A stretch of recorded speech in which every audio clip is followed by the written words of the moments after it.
least 29 people have been killed and many others are still missing after heavy rains drenched Pakistan's south and southwest regions over the past 3 days. The NGO EDI Foundation indicated that 14 people were killed in Sindh's provincial capital Karachi. 8 of them were electrocuted, while 6 perished under collapsed roofs. 7 more lost their lives in other districts of the province. Meanwhile, officials revealed that at least 8 people were killed in Hanai district of Balochistan province. The country's Met Office says the heavy rainfall will continue. Now, Macedonia has declared a state of emergency in its capital Skopje and neighboring districts after torrential rains battered the region. At least 21 people have been killed in flash floods and 6 are still missing. Infrastructure took a hit, including houses and roads. The government has declared Monday a national day of mourning. Relief operations are now underway with special police forces and truckloads of drinking water sent to hard-hit areas. The rain has stopped for now and water levels are receding. The European Union has expressed a readiness to help. 40 people have been killed in mudslides in eastern Mexico after torrential rainfall. Hill areas were saturated during Tropical Storm Earl, causing mudslides to engulf homes. The local governor says sniffer dog units were searching for missing persons, but the number of unaccounted for residents was unclear.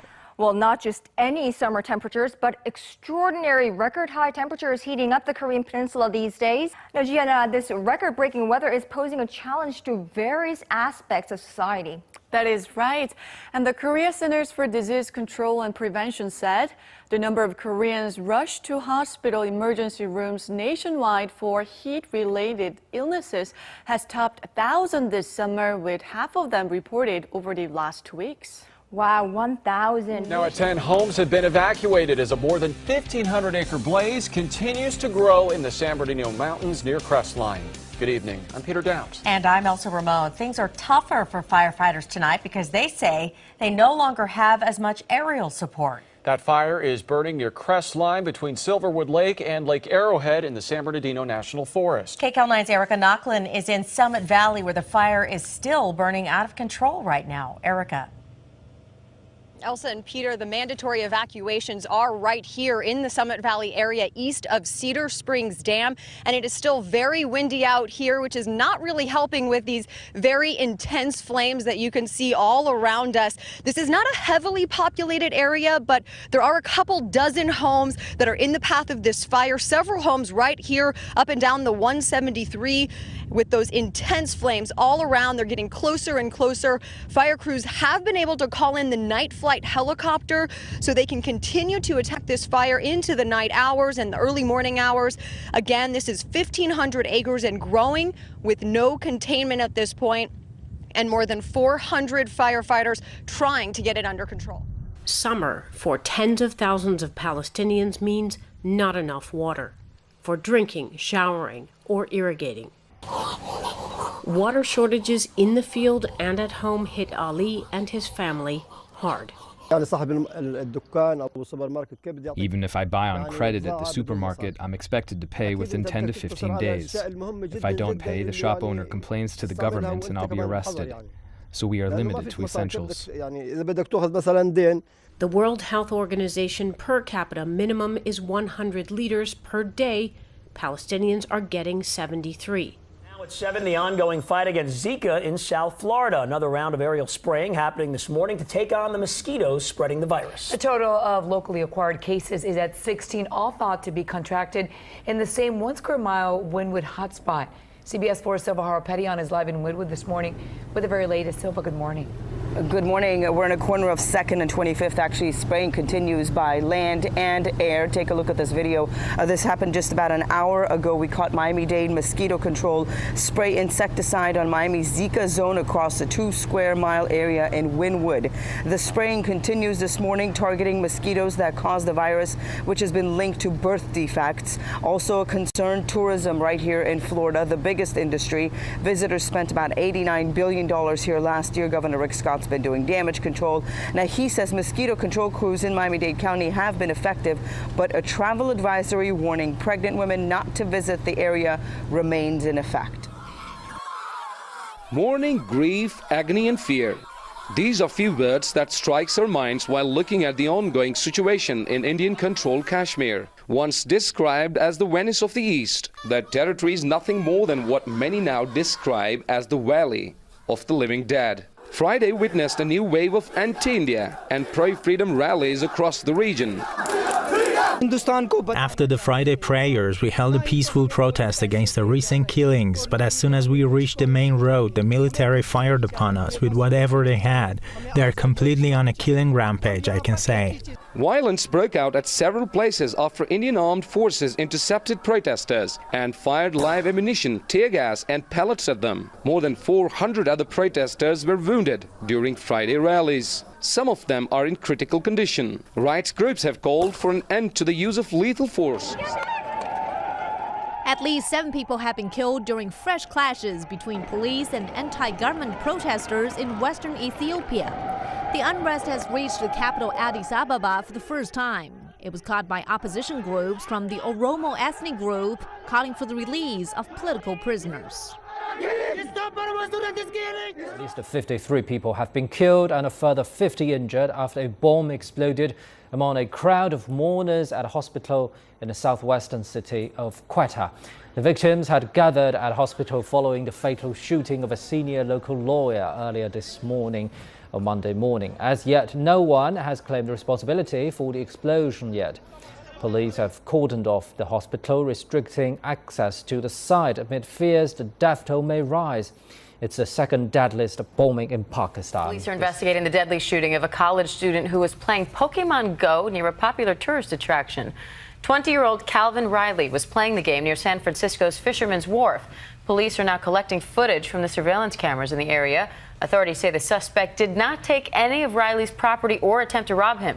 They say they have no motive for that. Family friend John Kirby told KGO-TV it was just senseless, just came up and shot in the back and ran away for nothing. Kirby said Riley and his friend had noticed someone watching them from the top of a hill that overlooks the park, but it was dark and they were mostly looking at their cell phones. It's the end of a remarkable day in Istanbul as millions of people, according to organizers, gathered at the Yenikapi area of the city to show their support for democracy as part of this Democracy and Martyrs rally that was organized in this city after a call by President Recep Tayyip Erdogan. And they came by their numbers to show their support for not only one political party. Keep in mind that leaders from across the political divide, the CHP, the MHP and the ARK party were present here. That's about 90% of all representation in the Turkish parliament. But they came as Turks to show their support against this failed coup attempt on 15th of July. And this was supposed to be a culmination of sorts for all these demonstrations and rallies that have been taking place in the 3 weeks since that fateful night. Turkish citizens, they are voicing their solidarity and their support to Turkish democracy and their solidarity with the Turkish people. The extradition process is proceeding in accordance with the bilateral agreement that we have signed with the United States. We are following up that process in full cooperation and coordination of the United States authorities. In the forthcoming days, there might be delegations coming from Turkey to the United States and delegations from the United States to Turkey. They might talk to their counterparts in Turkey. So everything is proceeding in the due course,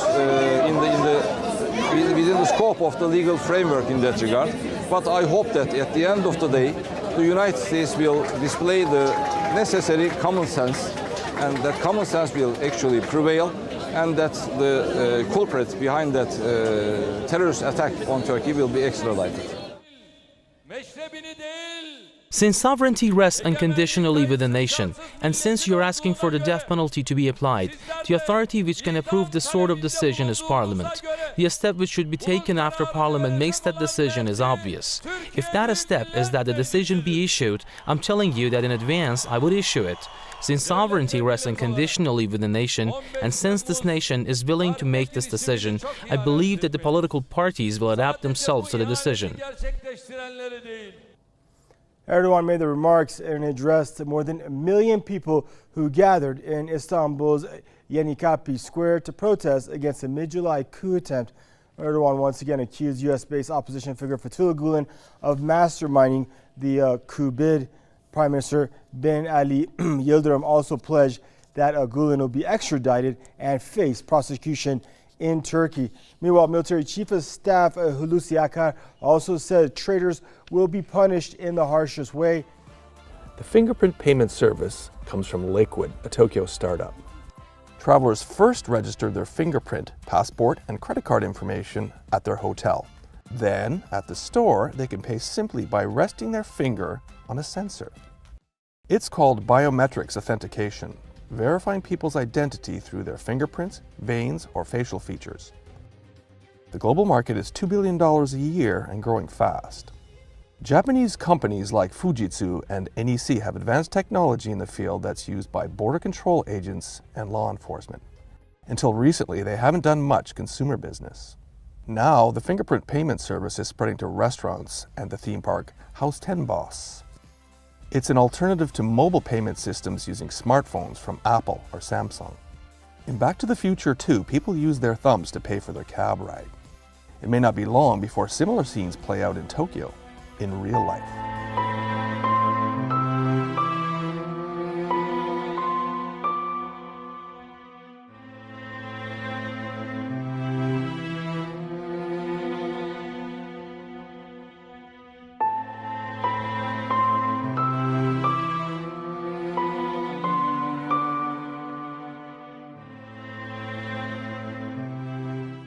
To hot-hit areas.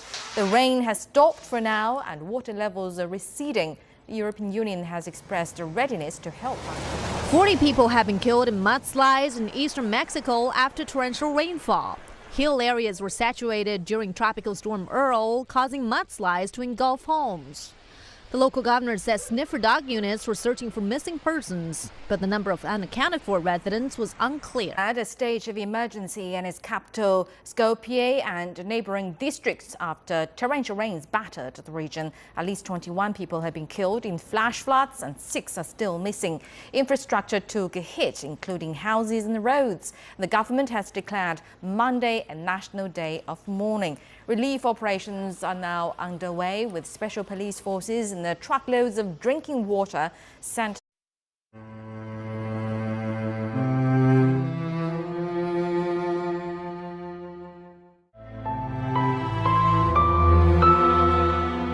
At least 29 people have been killed and many others are still missing after heavy rains drenched Pakistan's south and southwest regions over the past 3 days. The NGO Edhi Foundation indicated that 14 people were killed in Sindh's provincial capital Karachi. 8 of them were electrocuted, while 6 perished under collapsed roofs. 7 more lost their lives in other districts of the province. Meanwhile, officials revealed that at least 8 people were killed in Hanai district of Balochistan province. The country's Met Office says the heavy rainfall will continue. Now, Macedonia has declared. Well, not just any summer temperatures, but extraordinary record-high temperatures heating up the Korean Peninsula these days. Now, Gianna, this record-breaking weather is posing a challenge to various aspects of society. That is right. And the Korea Centers for Disease Control and Prevention said the number of Koreans rushed to hospital emergency rooms nationwide for heat-related illnesses has